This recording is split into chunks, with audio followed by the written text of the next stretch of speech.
بسم اللہ الرحمن الرحیم. السلام علیکم ورحمۃ اللہ وبرکاتہ.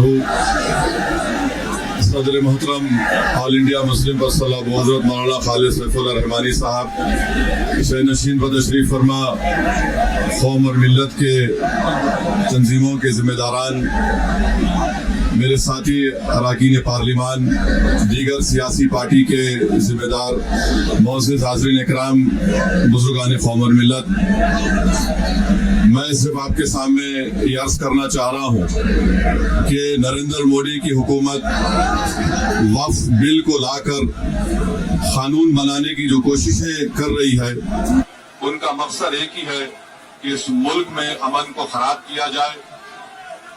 وزیر اعظم کا مقصد ایک ہی ہے کہ مسجد اور مندر کے نام پر عوام ہمیشہ لڑتے رہے، اور اس بل کا مقصد یہ نہیں ہے کہ وقف کی جائیدادوں کو مضبوط کیا جائے یا ان کی حفاظت کی جائے.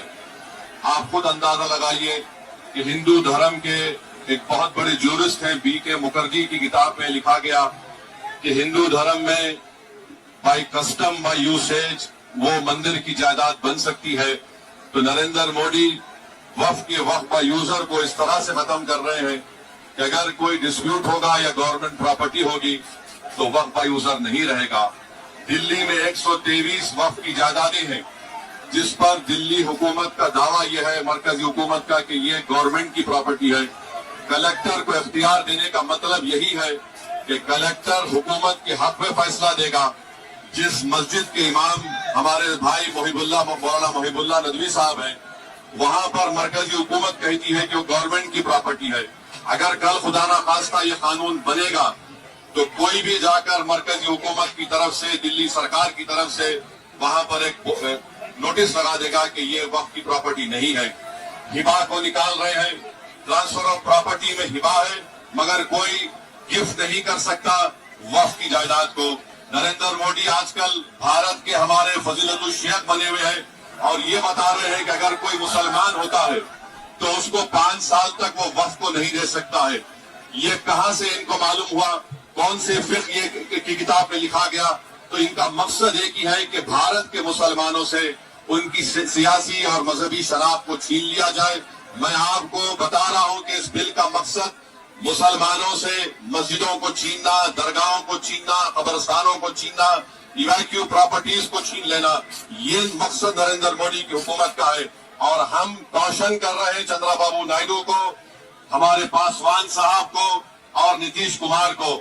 یاد رکھیے، دنیا جب تک قائم رہے گی، اگر آپ اس وقت نازک وقت میں اس بل کی تائید کریں گے تو آپ کو مسلمان کبھی نہیں معاف کرے گا، کیونکہ آپ کی تائید کی وجہ سے یہ بل قانون بنے گا.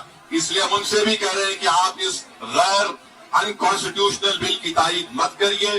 ہمارا مطالبہ صرف یہی ہے، اگر ہندو دھرم کی پراپرٹیز میں، مندروں میں، سکھوں کے گرودوارا میں کوئی غیر سکھ یا غیر ہندو ممبر نہیں بن سکتا تو مسلمان کے اس وقت میں کیوں بن سکتا ہے؟ تو یہ تمام چیزیں ہیں. ہم امید کرتے ہیں کہ حکومت اس کا نوٹس لے گی. اگر نریندر مودی اس ملک کے امن کو خراب کرنا چاہتے ہیں، وہ مسجدوں اور مندروں کے جھگڑوں میں اضافہ کرنا چاہتے ہیں، تو یہ ان کی حکومت کی ذمہ داری ہوگی. میں یہاں پر شکریہ ادا کرنا چاہوں گا ہمارے جوائنٹ ورکنگ کمیٹی پارلیمنٹ کے تمام اراکین کا، اور خاص طور سے کلیان بنرجی صاحب کا، ٹی ایم سی کے راجہ صاحب کا، ڈی ایم کے کا، ہمارے ناصر بھائی کا اور محب اللہ ندوی صاحب کا. ہم نے تمام بڑی کوششیں کی، ہم نے اپنی ڈیسنٹ رپورٹ کو دیا، اور یہ انکانسٹیٹیوشنل ہے. اس کا کوئی بھی فائدہ وقف کو نہیں ہوگا. صرف وقف بورڈ کو برباد کرنے کے لیے، وقف جائیدادوں کو لوٹنے کے لیے حکومت یہ اینٹی کانسٹیٹیوشنل اور اینٹی مسلم کام کرنے جا رہی ہے. بہت بہت شکریہ.